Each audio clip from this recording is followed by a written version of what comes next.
It is 2020, 2 years after Job Brian Jura, whose friends know better as JB, borrowed 200,000 shillings to help grow Home 254, the company he started in 2015.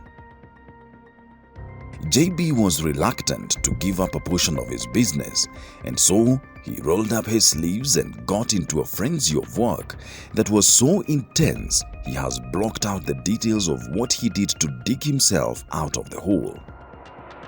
To get out of the bad deal, JB secured a better business deal and successfully repaid the investment, overcoming this make-or-break situation. Getting the investors to get off his back was one of the first big hurdles JB dealt with as he grew Home 254. The idea to create a clothing brand started at Juja as a young engineering student went about his studies.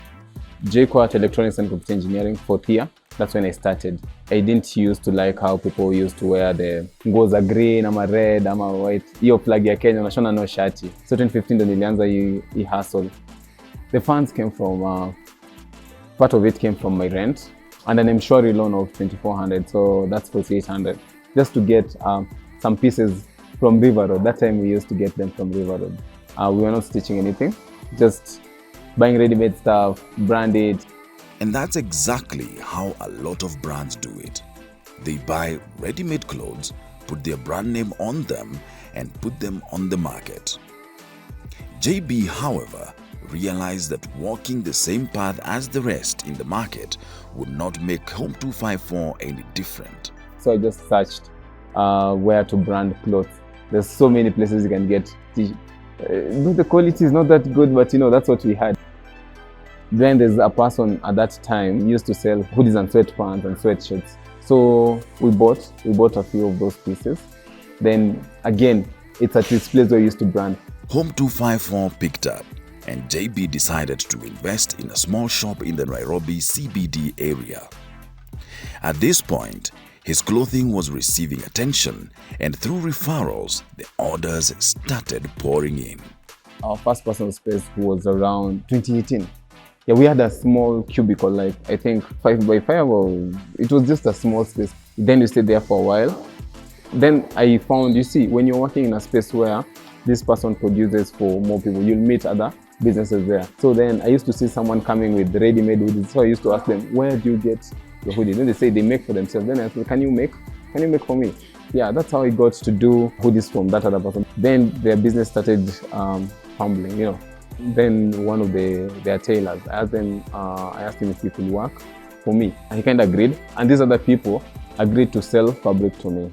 In 2019, Home 254 landed a lucrative deal with Coke Studio Africa, which enabled them to produce hoodies in 3 different markets. As a result of this partnership, Home 254 experienced growth and relocated its main operations from a small space in Nairobi CBD to a factory in Juja. His new quest took him to China to familiarize himself with the business of fabric and imports. In 2019-2020, that's why we had our breakthrough. We got a deal from Coke Studio. We're the ones who did Coke Studio, Nigeria, Uganda, Kenya. But this deal, I had to take it to that person because I didn't have any stitching things or anything. Then Coke Studio paid us. That was my first time to see such a big check.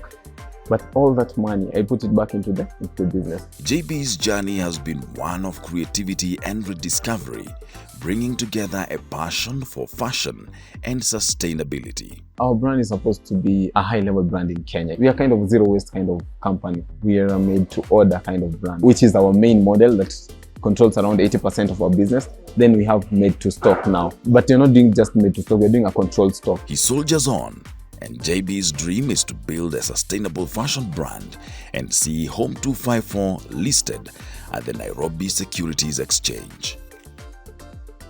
For the brand, first of all, it's just sharing that feeling of Kenya, literally. Just seeing someone even at the airport, at the streets. You know how it feels like if you walk out here and find someone in Home 254, then a stranger, then just say hi. That feeling is crazy because they know this is a Kenyan-made brand.